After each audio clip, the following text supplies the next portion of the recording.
BJP से एक और बड़ी खबर। लखनऊ में बीजेपी के दर्जन भर ब्राह्मण विधायकों की बैठक हुई। ये बैठक कुशीनगर से बीजेपी के विधायक पीएन पाठक के लखनऊ आवास पर हुई। वैसे इस बैठक को सहबोझ बताया जा रहा है, लेकिन इसमें पूर्वांचल और बुंदेलखंड के तमाम विधायक शामिल हुए।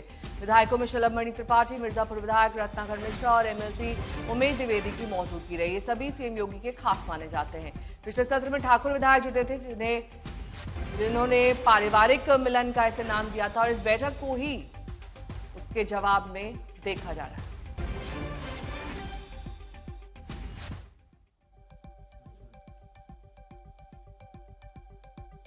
तो राजपूत बीजेपी एमएलए की बैठकों का जवाब है ये। 11 अगस्त में ये बैठक राजपूत बीजेपी एमएलए की हुई थी, जिसे पारिवारिक मिलन बताया गया था, और अब ब्राह्मण विधायक एक साथ आए। क्या कुछ कहा उन्होंने इस बैठक के बाद, सुनिए।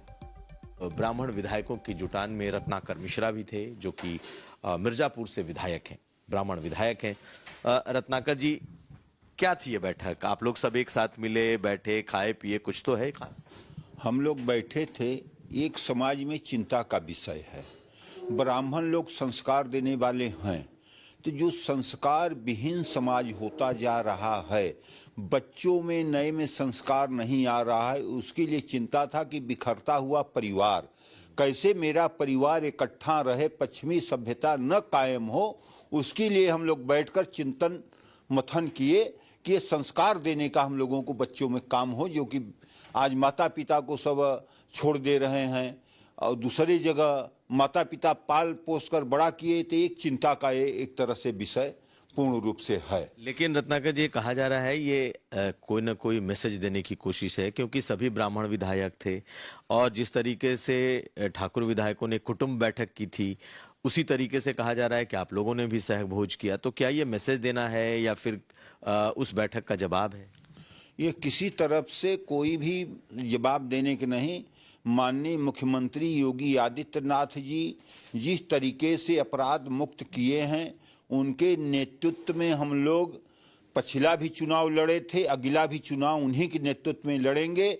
उनके में कोई भी कमी नहीं, सबका साथ सबका विकास करते हुए जो चल रहे हैं, बहुत अच्छी तरीके से। हम उनके विषय में किसी भी तरह से वहाँ कोई भी चर्चा नहीं हुआ था। अगर चर्चा हुआ तो संस्कार देने के विषय में हुआ था। अब केशव मौर्य इसको लेकर क्या कह रहे हैं, आपको सुनवाते हैं। ब्राह्मणों की बैठक हुई थी सहभोज को लेकर, उसको कहा गया कि कहीं ना कहीं पॉलिटिक्स। नहीं, देखिए, जब विधानसभा का सत्र होता है तो सत्र के दौरान सभी विधायक एक दूसरे से मिलने का काम करते हैं। इसको अलग चश्मे से नहीं देखना चाहिए। जो लोग मिलना चाहते हैं वो मिलें, अच्छी बात है।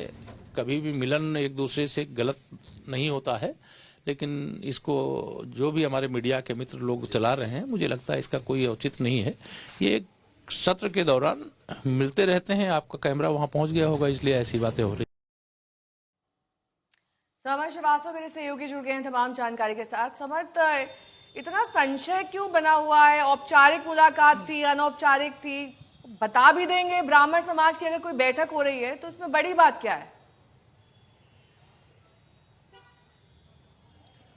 देखिए नेहा, कुछ दिन पहले यहाँ पर एक और बैठक हुई थी। यूपी की सियासत उस वक्त भी गरमाई थी। वो बैठक एक कुटुंब बैठक उसका नाम दिया गया था। उसमें तमाम क्षत्रिय नेता यूपी की सियासत के पहुंचे थे, खासकर भाजपा से। कल एक और बैठक हुई है, शाम 7 बजे से बैठक शुरू हुई। यूं तो ये एक भोज था, डिनर प्रोग्राम था, लेकिन इस बैठक का इसने प्रारूप ले लिया। शाम 7 बजे की बैठक रात 12 साढ़े 12 बजे तक चली है। इसमें 40 के ऊपर विधायक आए, जिसमें भाजपा के भी थे और सपा के भी कुछ विधायक थे। अब कुछ विधायकों से हमने यहाँ बात की, जिसमें से एक अनिल त्रिपाठी हैं, भाजपा के हैं। वो खुलकर इस बात को कह रहे हैं कि ब्राह्मणों की आवाज को दबाया जा रहा है, ब्राह्मणों को अपमानित किया जा रहा है, अलग अलग वर्गों से अपमानित किया जा रहा है। हमने सवाल भी उनसे किया कि सरकार आपकी है, तो आखिर अपमानित अगर किया जा रहा है तो एक्शन क्यों नहीं हो रहा, तमाम चीजें हैं। तो उन्होंने कहा ये किसी सरकार का विषय नहीं है, समाज का विषय है, क्योंकि उसमें केवल बीजेपी के ही नहीं, सपा के भी कुछ विधायक इस बैठक में शामिल रहे हैं। मुद्दा ये है, उनको ऐसा लगता है कि सियासत में क्या ब्राह्मणों की कमी है, या यूं कहें कि जो भागीदारी खासकर ब्राह्मणों की है, क्या उसमें कुछ कमी आई है? क्या जो सियासत का फोकस है वो केवल ओबीसी एससी एसटी की तरफ शिफ्ट हो गया है? फिर चाहे टिकट देने की बात हो, तमाम चीजों की बात हो, एक बैठक हुई है, खुलकर बातें कोई नहीं कह रहा है, लेकिन तस्वीरें जिस तरह से सामने आई हैं, पक्ष के भी नेता हैं, विपक्ष के भी नेता ठीक हैं। है। समाजवादी पार्टी से भी हमने सवाल इस बारे में किया है, तो विपक्ष ये कह रहा है। जी नेहा। ठीक है, बहुत बहुत शुक्रिया आपका तमाम जानकारी के लिए। तो बीजेपी विधायक अनिल त्रिपाठी भी इस बैठक में शामिल हुए, उनसे बात की हमारे सहयोगी समर्थ ने ही, आपको सुनवाते हैं। अनिल जी, बैठक हुई है, क्या कुछ चर्चा हुई है? सुना है कोई भोज था? नहीं, ये तो सहभोज के रूप में सभी आमंत्रित थे और चूंकि 2-4 घंटे का टाइम था उसमें, तो आपस में चर्चा भी हुई सामाजिक राजनीतिक विषयों पे और अपनी अपनी चिंताएं लोगों ने व्यक्त किया, कैसे उसको ठीक किया जाए। इस तरह की चिंताएं?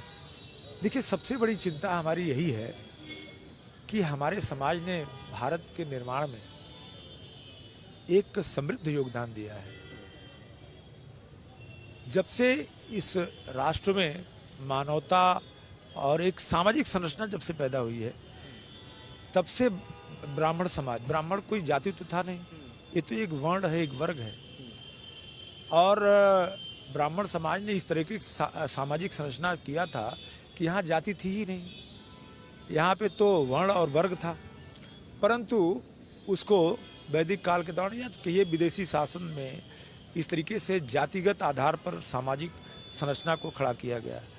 और आज जिस देश के लिए ब्राह्मण समाज ने कितनी कुर्बानियाँ दी हैं, देश की आज़ादी के लिए एक लंबा इतिहास है, और इस समाज की, भारत के समाज की रचना में जिस ब्राह्मण समाज का कितना प्रचुर योगदान है, शिक्षा से लेकर के और ज्ञान विज्ञान हर तरह के, समाज को भिक्षा प्राप्त करके, भिक्षा लेकर के शिक्षा देने का काम ब्राह्मणों ने किया। उस ब्राह्मण समाज को आज हर वर्ग के लोग जो है, हर समुदाय के लोग, जहाँ देखो वहीं पे आरोपित करने का, जो ही देखो वही अपमानित करने का काम कर रहा है। तो इस तरह के विषयों को लेकर के चर्चा हुई। उधर इस बैठक को लेकर समाजवादी पार्टी बीजेपी पर सवाल उठा रही है। बहुत बैठकें हो रही हैं, बैठकों पे बैठकें हो रही हैं। भारतीय जनता पार्टी के अंदर ही बैठक पे बैठक हो रही है, क्योंकि जनता सरकार से बेहद नाराज है। लोकसभा चुनाव के बाद ये महसूस हो रहा था कि जनता की कुछ सुनवाई होगी, लेकिन उसके बाद मुख्यमंत्री जी और आक्रामक होकर के जनता के चुने हुए प्रतिनिधियों के बात सुनने को तैयार नहीं है। इसीलिए जनता का चुना हुआ प्रतिनिधि अपने आप को असहाय महसूस कर रहा है, जिसके कारण ये बैठकें हो रही हैं। कुछ बैठकें आपको दिखाई दे रही हैं, कुछ बैठकें आपको दिखाई नहीं दे रही हैं। कुछ दिन बाद वो बैठकें आपके सामने आ जाएंगी।